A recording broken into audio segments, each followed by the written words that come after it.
4개의 복음서에 다 나오는 예수님의 기적이 있어요. 몇 가지가 있습니다만 그 중에 오병이어의 기적, 마태, 마가, 누가, 요한 복음에서 다 다루고 있습니다. 단순하게 떡을 먹고 배불렀다는 의미가 아닙니다. 그걸 통해서 예수님이 보여주고 싶은 것은 내가 누구냐? 하늘로부터 내려온 진짜 먹어야 될 빵이다. 그래서 예수님이 마지막 만찬에서 빵을 떼주시면서 내가 빵이다, 그 말씀하셨고요. 그것이 진정한 의도임을 그 기적 다음에 예수님의 긴 강론에 나오고 있습니다. 그 강론에 보면 피에 대한 말씀도 나와요. 내 살이 진정한 양식이고 내 피가 참된 음료다. 예수님은 이 땅에 우리에게 진정한 음료이신 예수님의 피를 주시기 위해서 오셨음을 강조하고 있는 것입니다. 자, 성경 전면에 창세기부터 요한계시록까지 예수 그리스도의 피가 흐르고 있습니다. 성경을 기록한 목적이 예수님을 통해서 구원받는다는 것을 설명하기 위한 것이기 때문에 창세기에도 피, 요한계시록에서 그 피를 흘린 예수 그리스도를 향한 찬양이 나오고 있는 것입니다. 피는 성경에서도 매우 중요한 것이고 성경은 이미 피가 생명이다, 그 말씀을 하고 계십니다. 창세기 9장에 사람들에게 육식을 허용하셨어요. 노아 홍수 후에 동물을 먹도록 하시면서 그러나 피는 먹지 말라, 피는 생명이다. 그리고 레위기, 신명기 등에서 피를 먹으면 안 된다는 율법을 주시고 계시기 때문에 지금까지도 이 율법을 지키는 유대교인들은, 그 중에서도 아주 철저한 종교인들은 한국에 여행와도 한국의 스테이크를 먹지 않습니다. 피가 안 빠졌기 때문에. 자기들 나름대로 독특한 조리법에 의해서 피를 완벽하게 제거하고 아주 퍽퍽한 고기를 먹고 있습니다. 피가 생명이다, 이것만큼은 분명하고 이것은 장차 오실 예수 그리스도의 피를 예표하는 것인데도 예수님 오셨지만 이걸 이해하지 못한 사람들은 여전히 그렇게 사는 것입니다. 피 생명입니다. 창세기부터 그걸 강조했어요. 우리 몸에 피 마찬가지예요. 피가 모자라면 죽습니다. 외상을 입었는데 출혈로 죽는 경우가 있어요. 그것 때문에 죽지 않을 것인데 지혈이 안 돼서 피를 멈추게 할 수 있는 주변에 도움이 없어서 죽기도 합니다. 피는 매우 중요합니다. 성인 70kg 정도의 체중을 가진 사람의 피가 약 5.2리터라고 합니다. 그리고 심장은 평생 27억 번 정도 뜁니다. 그리고 3억 3,100만 리터의 피를 계속 펌핑하고 있습니다. 하루에 약 300리터의 피를 퍼낸다고 합니다. 심장은 1분에 4.7리터의 피를 펌핑해내고 그리고 피가 온몸을 한 바퀴 도는데 46초 정도 걸린다고 합니다. 적혈구는 골수에서 매 초마다 2만 개씩 생산되어지고 이 골수가 평생 동안 약 반 톤 정도의 적혈구를 만들어내서 우리의 생명이 유지되어지는 것입니다. 이 피가 온몸의 구석구석까지 흘러야 몸이 건강하게 유지되어지고 그리고 그 피가 깨끗해야 우리의 몸의 건강도 깨끗함을 그리고 건강하게 살아갈 수 있도록 하나님께서 은혜 주시는 것입니다. 그런데 여러분, 성경은 단순하게 몸의 피만을 말하고 있는 게 아니에요. 몸의 피가 중요하듯 우리에게 정말 중요한 진정한 생명의 피, 그게 뭐냐? 예수 그리스도의 피라는 것입니다. 우리 그리스도인은 예수 그리스도의 피가 없으면 죽은 자와 다를 바 없고, 왜 예수 믿지 못하면 죽음 속에 살아가는가? 예수 그리스도의 피가 없기 때문에 그렇습니다. 예수님이 아까 서두에서 말씀드렸지만 제자들과 마지막 만찬을 하시면서 떡을 떼주시고 그리고 잔을 가지고 축사하시고 잔을 주셨어요. 그러면서 이 잔은 내 피로 세우는 새 언약이다, 너희를 위해서 붓는 것이다. 그래서 예수님의 피를 말씀하셨습니다. 근원으로 올라가면 출애굽기 12장이에요 이스라엘 백성들이 애굽에서 나올 때 피 때문에 살아남습니다. 양을 잡아서 예수 그리스도의 피를 상징하는 그 양의 피를 문에 바르고, 그래서 애굽 전역의 장자들이 죽을 때 이스라엘 사람들은 삽니다. 그리고 출애굽의 역사가 이루어집니다. 피를 보고 하나님의 사자가 장자들을 죽이러 내려왔다가 뛰어넘었다. 패스 오버예요. 그래서 유월절이 되는 것입니다. 예수 그리스도의 피는 이스라엘 백성들을 애굽에서 건져냈고, 예수 그리스도의 피는 우리를 죄악에서 건져낸다는 것을 양의 피를 통해서 상징적으로 보여주고 있습니다.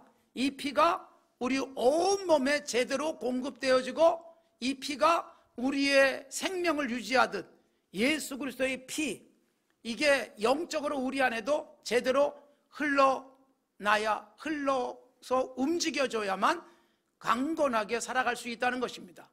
그래서 우리 몸, 건강한 피가 필요한 거예요. 피가 있어도 피가 건강하지 않으면 우리가 건강하게 살아가기가 어렵습니다. 이런저런 질병에 걸릴 수가 있습니다. 그래서 여러분, 피는 늘 깨끗하게 불순물을 걸러내는 우리 몸의 장기에 의해서 깨끗해집니다. 지난주에 우리가 우리 내장에 대해서 살폈습니다만, 그 장기 중에 신장이 있습니다. 신장의 기능이 피를 걸러내는 겁니다. 제가 의학적 지식을 갖고 있지 않기 때문에 단순화된 정보만 여러분들에게 말씀을 위해서 드리고 있는 것입니다. 신장의 사구체의 모세혈관을 통해서 걸러내요. 네프론이라는 것이 있어가지고 아주 세밀하게 걸러냅니다. 네프론이 한쪽 신장에 100만 개가 있다고 하니까 얼마나 여러분 세밀하게 걸러내는지 하나님의 기기묘묘한 창조의 능력을 보여주고 있는 것이죠. 그래서 여기서 피를 다 통과시키면서 깨끗한 피는 재흡수시키고 나머지는 소변으로 배출되어지는 찌꺼기가 우리가 매일 그것이 제대로 이루어져야만, 순환이 이루어져야만 건강해지는 것이죠. 이게 여러분 건강하게 유지되어져서 신장에서 피를 걸러줘야 되듯 우리의 영적으로도 마찬가지예요. 영적으로 여러분, 우리 안에 있는 예수 그리스도의 피, 뭘 의미하느냐? 순환, 영양 공급, 이것이 이루어지는 우리의 생각, 가치, 체계, 그리스도인다운 삶의 태도, 이런 것들이 예수 그리스도 안에서 우리 안에 제대로 자리 잡으면 우리 온몸에 영적으로 건강한 피가 흐르는 것과 같습니다. 그래서 여러분, 우리의 영적 피도 늘 깨끗하게 유지하셔야 됩니다. 불순물이 섞이지 않도록 하셔야 돼요. 성경적 사고, 이걸로 든든히 서야 됩니다. 신학적으로는 계시 의존 사고라고 말합니다. 성경, 계시, 그것에 의존된 생각, 가치관, 불순물이 들어오지 않도록. 그러니까 여러분, 내가 하고 있는 생각이 하나님의 말씀에 적합한가를 늘 걸러내는 필터가 가능해야 되는 것입니다. 불순물이 섞이지 않도록 하셔야 돼요. 그래서 우리의 영적 세계에서 신장이 바로 몸의 피를 걸러내듯 성경이, 하나님의 말씀이, 계시가 영적 피를 걸러내는 역할을 합니다. 우리의 사고, 말씀으로 한 번쯤은 필터링을 해가지고 표현할 수 있어야 됩니다. 자칫 잘못하면 잘못된 것이 들어와서 우리 안에 자리 잡을 수 있습니다. 그래서 여러분, 우리의 몸, 건강한 피가 흘러야 되듯 그리스도인의 영적 체계 속에 예수 그리스도의 피라는 순수한 피만 흘러야지 섞이지 않도록 조심하셔야 합니다. 그래서 여러분, 우리가 하나님의 말씀에 의해서 내 생각, 삶의 태도, 내가 꿈꾸는 것들 건강한가 걸러내는 일을 해야 되고, 그렇지 않으면 빨리 배출해내야 돼요. 혈액 검사를 합니다. 건강 검진을 받으면 모든 걸 다 찾아내지 못하지만 그래도 중요한 질병들을 혈액 검사를 통해서 찾아내는 것입니다.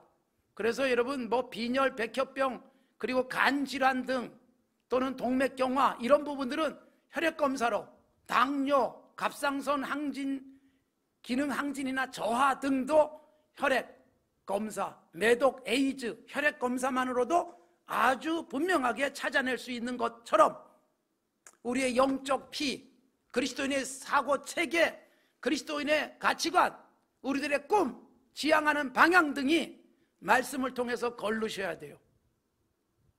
그리고 말씀을 통해서 걸으려면 하나님의 말씀이 내 속에 꽉 차 있어야 돼요. 신장에서 피를 걸러주는 필터가 아주 오밀조밀하듯 어떤 것도 빠져나갈 수 없을 만큼 말씀이 아주 치밀하게 쌓여야 돼요. 말씀을 많이 읽고 묵상해야 되는 이유는 말씀으로 걸러내는 것, 그 기능을 위한 것입니다.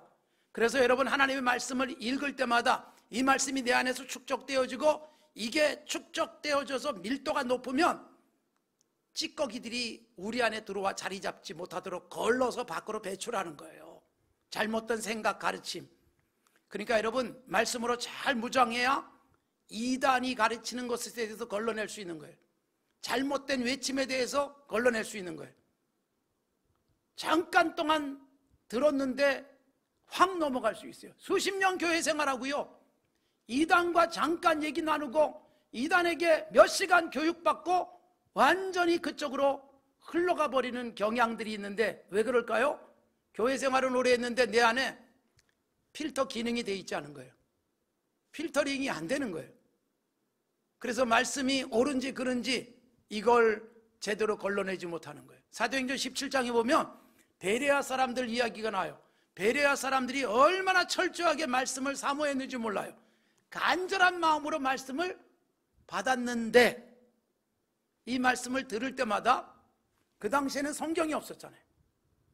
신약 성경은 물론 없었고, 구약도 회당에 가야 겨우 율법 그리고 선지서 조금씩 들여다볼 수 있었어요.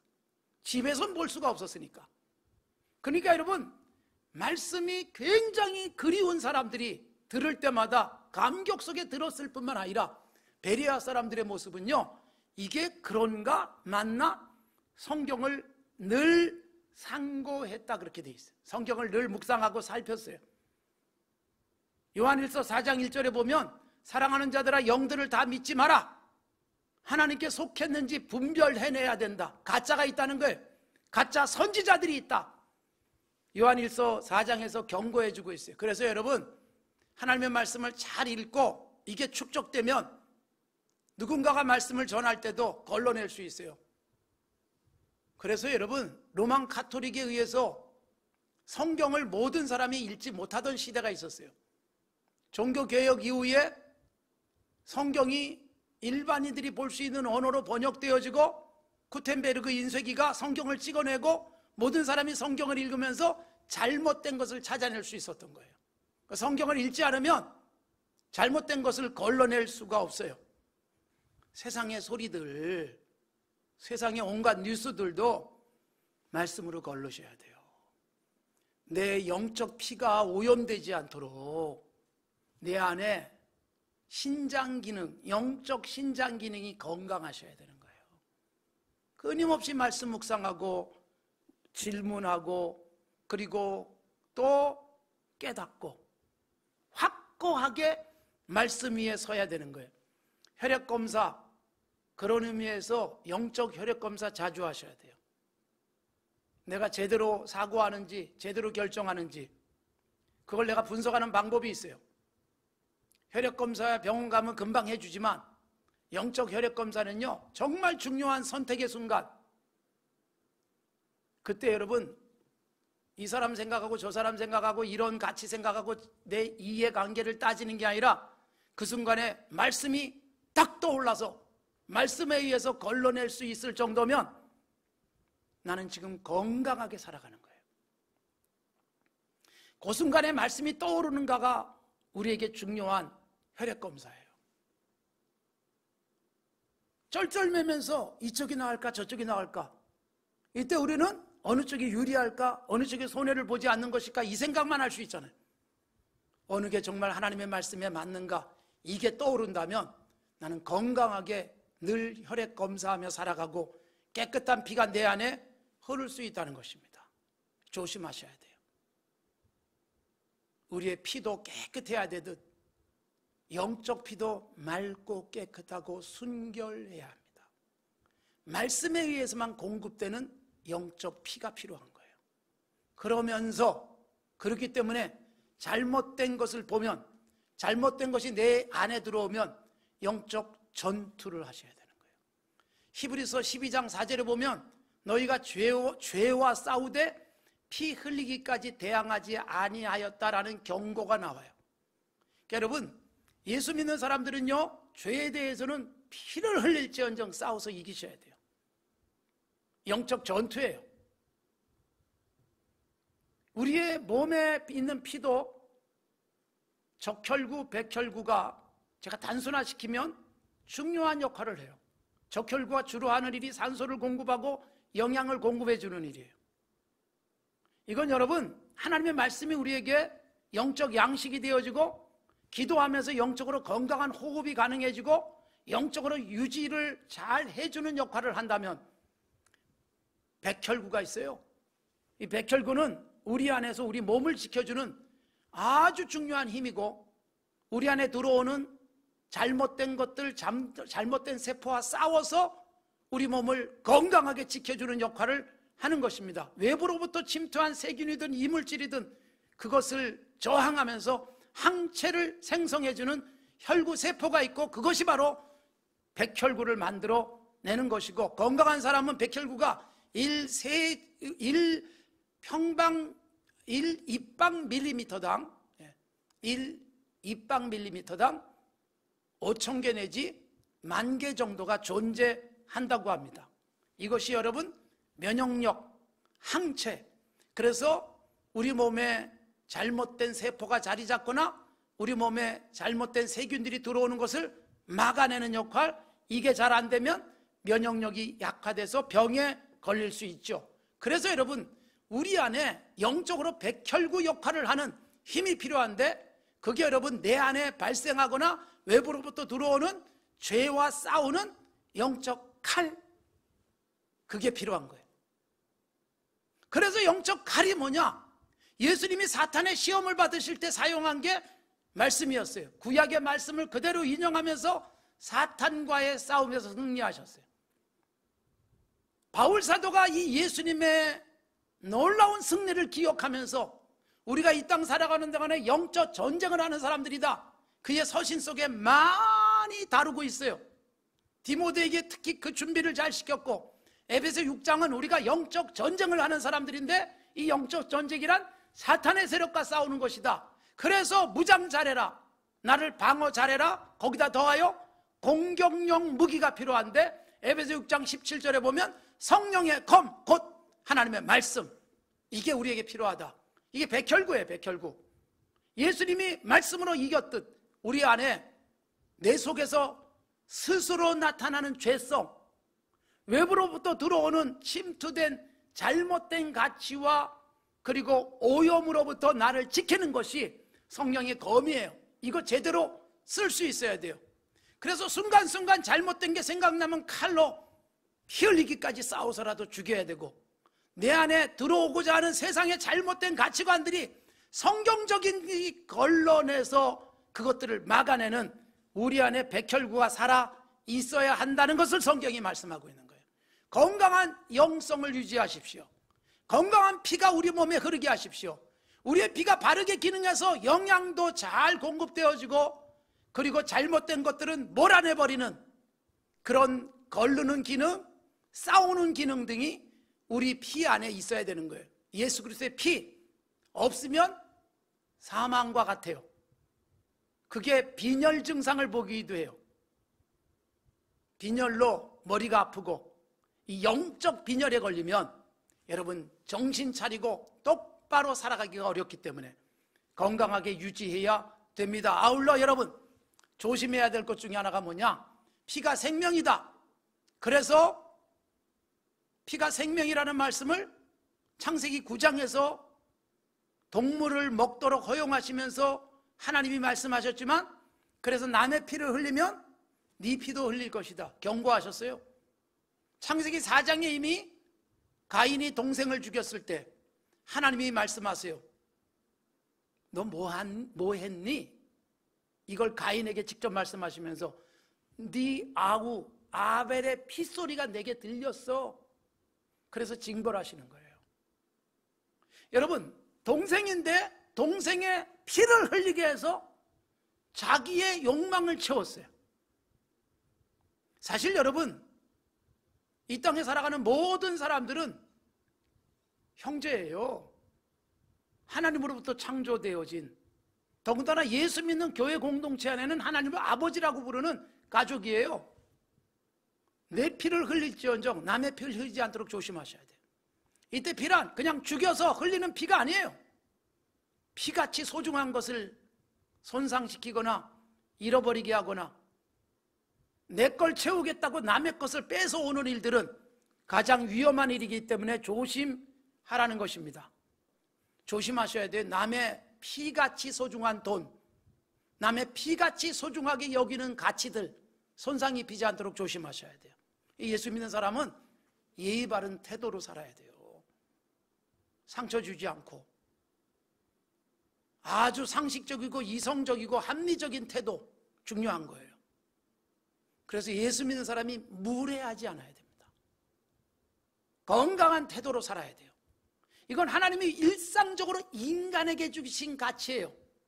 더 나아가 예수 안에 살아가고 예수 그리스도의 피로 말미암아 구원 얻고 우리 안에 건강한 피가 흐르고 있다면 내가 손해볼지언정 다른 사람에게 손상을 입히지 않는 건강한 태도를 유지하게 되는 거예요.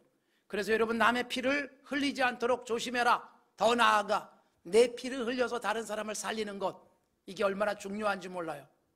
예수님이 그러신 거예요. 예수님이 십자가에 죽으시고 다른 사람을 살린 것을 예수님이 누가복음 10장에서 비유로는 뭐예요? 선한 사마리아 사람의 비유라고 되어 있어요. 강도 만난 사람, 자기의 가지고 있는 것을 손해를 보면서 그 사람을 살리잖아요. 바로 예수님이라는 뜻이고 우리도 가서 그렇게 하라, 이게 결론이에요.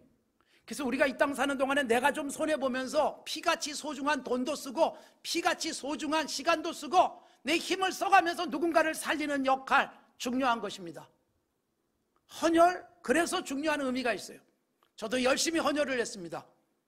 누가복음 6장에서 제가 많이 강조했지만 주어라, 하나님이 채우신다, 더 풍성하게 채우신다. 여러분, 피를 흘려보내면서 새로운 피가 공급되어지고 우리 몸이 순환이 더 잘 되는 건강함을 유지할 수 있다. 경험상으로 그렇습니다. 사랑하는 성도 여러분, 건강한 피를 유지하며 살아가십시오. 우리의 몸의 피도 중요하잖아요. 때로는 내 피 같은 것을 누구에게 줘서 누군가를 살리기도 하고, 그런 사람이 많아지면 세상이 아름다워지잖아요. 우리가 여러분 예수 그리스도의 피 흘림으로 살아난 사람들이에요. 육체의 피는 흘리지 못해도, 누군가를 위해서 대신 죽진 못해도 내 피같이 소중한 것들을 나누고 그래서 세상을 치유해가는 사명은 우리의 삶의 목표여야 됩니다. 여러분들이 헌금하시고 시간 내시고 피같이 귀한 것들을 나누면서 세상에 예수 그리스도의 사랑의 피가 넘쳐나게 만들면서 세상을 치유해가는 거지요. 사랑하는 성도 여러분, 우리의 피 건강하게 유지합시다. 그리고 이 피가 누군가를 살리는 생명의 역사로 나타나도록 노력하고, 교회는 예수 그리스도의 피로 세워진 교회잖아요. 이제 이 땅에 생명의 피를 흘려보내야 되는데 오염된 것들이 세상으로 흘러가면 교회가 비난거리가 되는 거예요. 신선한 교회에 깨끗한 피가 세상으로 흘러가서 세상을 살릴 수 있는 그 역할을 여러분들의 헌신을 통해서 만들어가고 있습니다. 정성어린 헌금과 여러분들의 섬김이 세상을 치유해가고 있습니다. 온 지구촌에 팬데믹 현상, 전염병이 온 땅에 가득하잖아요. 왜 이럴까요? 여러분, 진정한 팬데믹을 우리가 만들어내지 못하면 예수 그리스도의 피로 물이 바다를 덮은 같이, 여러분, 우리의 건전한 사고와 아름다운 삶이 세상을 덮어서 하나님의 나라를 만들어야 되는데 영적 전염병에 걸린 우리들이 세상의 이 따뜻한 사랑으로 덮질 못하니까 전염병이 온 세상을 덮고 있잖아요. 교회 그리스도인들의 따뜻한 사랑으로 온 땅을 치유해 갈 수 있는 귀한 사명을 우리가 함께 감당해 갈 수 있기를 바랍니다.